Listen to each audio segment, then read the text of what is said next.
কবি জয় গোস্বামীর লেখা কবিতা মেঘবালিকার জন্য রূপকথা। আমি যখন ছোট ছিলাম খেলতে যেতাম মেঘের দলে। একদিন এক মেঘবালিকা প্রশ্ন করল কৌতূহলে, এই ছেলেটা, নাম কি রে তোর? আমি বললাম, ফুসমন্তর। মেঘবালিকা রেগেই আগুন, মিথ্যে কথা, নাম কি অমন হয় কখনো? আমি বললাম, নিশ্চয়ই হয়, আগে আমার গল্প শোনো। সে বলল, শুনবো না যা, সেই তো রানী, সেই তো রাজা, সেই তো একই ঢাল তলোয়ার, সেই তো একই রাজার কুমার পক্ষী রাজে, শুনবো না আর, ওসব বাজে। আমি বললাম, তোমার জন্যে নতুন করে লিখবো তবে? সে বলল, সত্যিই লিখবি? বেশ, তাহলে মস্ত করে লিখতে হবে, মনে থাকবে, লিখেই কিন্তু আমায় দিবি। আমি বললাম, তোমার জন্যে লিখতে পারি এক পৃথিবী। লিখতে লিখতে লেখা যখন সবে মাত্র ২-৪ পাতা, হঠাৎ তখন ভূত চাপলো আমার মাথায়। খুঁজতে খুঁজতে চলে গেলাম ছোটবেলার মেঘের মাঠে। গিয়েই দেখি চেনা মুখ তো একটিও নেই এ তল্লাটে।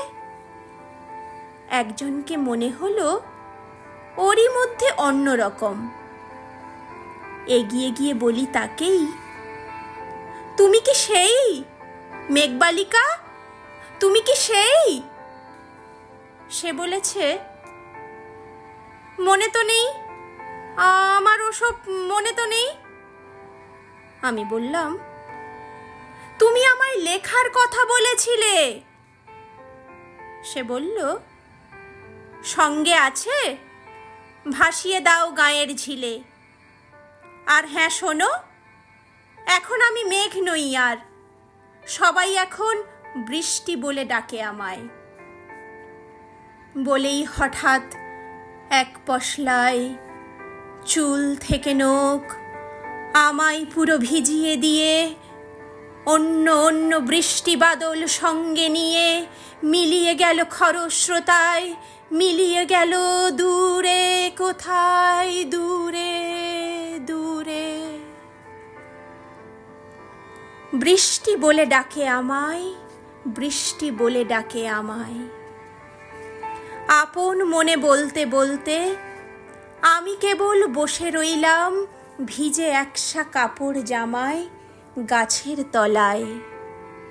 বসে রইলাম বৃষ্টি নাকি মেঘের জন্য। এমন সময় অন্য একটি বৃষ্টি আমায় চিনতে পেরে বলল, তাতে মন খারাপের কি হয়েছে? যাও, ফিরে যাও, লেখো আবার। এখন পুরো বর্ষা চলছে, তাই আমরা সবাই এখন নানান দেশে ভীষণ ব্যস্ত। তুমিও যাও, মন দাও গে তোমার কাজে। বর্ষা থেকে ফিরে আমরা নিজেই যাব তোমার কাছে। এক পৃথিবী লিখব আমি, এক পৃথিবী লিখব বলে ঘর ছেড়ে সেই বেরিয়ে গেলাম।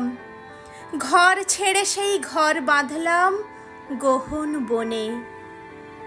সঙ্গী শুধু কাগজ কলম।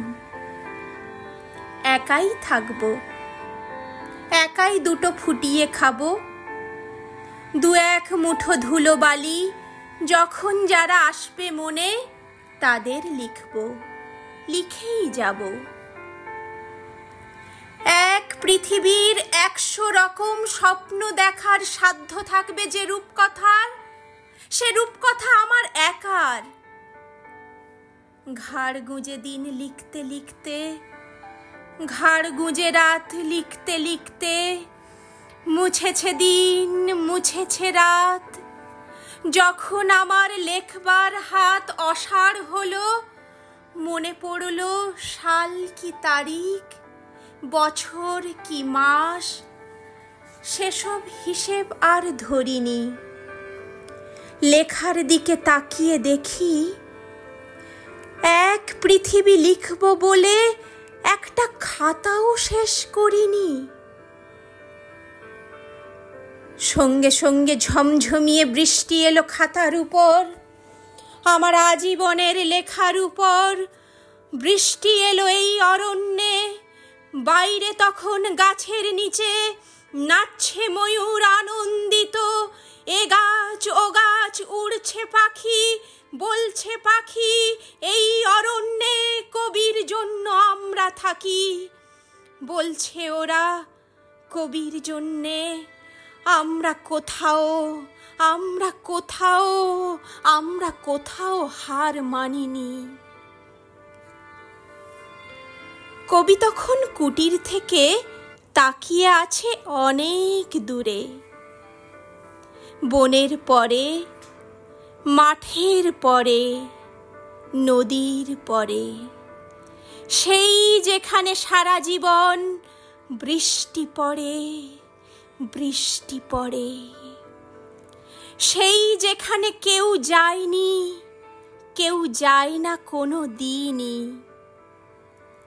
আজ সে কবি দেখতে পাচ্ছে সেই দেশে, সেই ঝর্ণা তলায় এদিক ওদিক ছুটে বেড়ায় সোনায় মোড়া মেঘ হরিণী, কিশোর বেলার সেই হরিণী।